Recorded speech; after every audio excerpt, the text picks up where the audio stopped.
Can you comment on what we're going to be doing a little bit?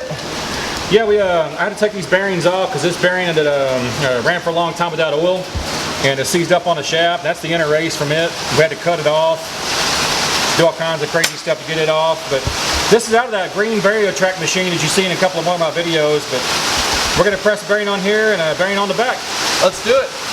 Alright, so when we're cutting this bearing race off, I got a little carried away on here. I'm sure Chucky probably wouldn't have made the same mistake, you know, because professional. I wish. But we're going to take this file and we're going to break that little edge down just a little bit, just so when the new bearing goes on, it doesn't get hung up on there. Sometimes when you're pressing new ones on there, if you got any kind of imperfections in the shaft or the adapter that you're pressing it onto, but you don't want to go nuts. I mean, just kind of dress it up just a little bit, just to kind of flatten it down.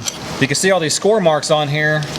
That's from the bearing got so freaking hot that it just it kind of seized itself in there. So you take a piece of emery cloth, and this is whatever grit, 400 or 1,000 and a billion. Just do that. You don't really need to do it very much. And so you're just trying to knock down the high spots. You're not trying to really take off any material. Run your finger on it and see, so that feels smooth. So we still got this side over here. Do a little bit there. Now a lot of guys, they have a real bad problem when it comes to emery cloth, because they'll sit there and go to town on it for way too long and they'll actually move material, and you don't want to remove much of anything, but just to where it's smooth by hand and then press it on. Alright, let's do this.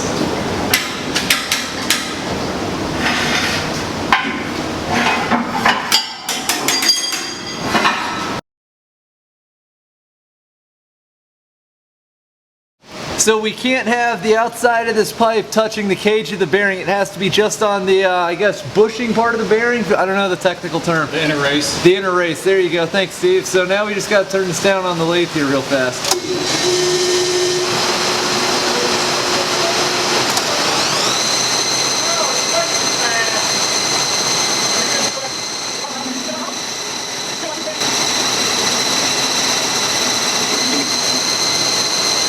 So if y'all look real close, you can see we machined down this piece of pipe, so the part contacting, the part that's going to be transferring the pressure, it's not on this outside cage, because as Steve explained, this has very little integrity. We need all the force to be on the inside bearing race.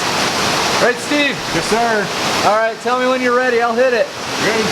All right, here we go.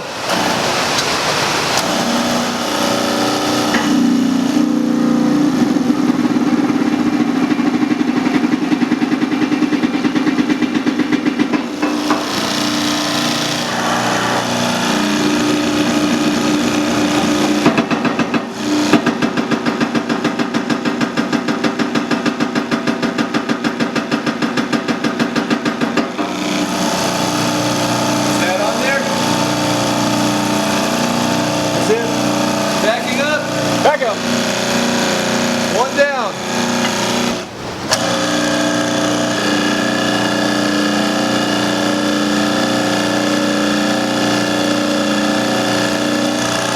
All right, going slow.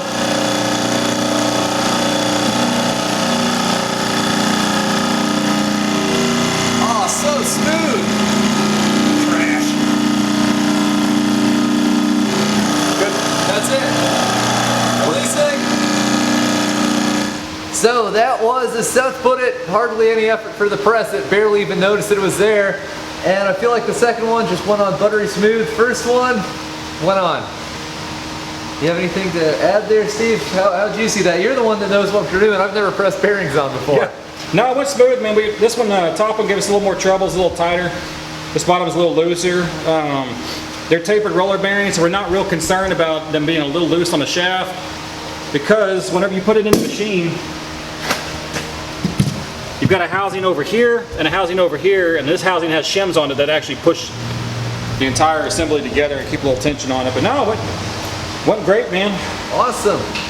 Now I get to go put it back in the machine by myself. As it's pouring down rain outside. Yeah, well. Oh, fun. If it was easy, I can't say that. Okay.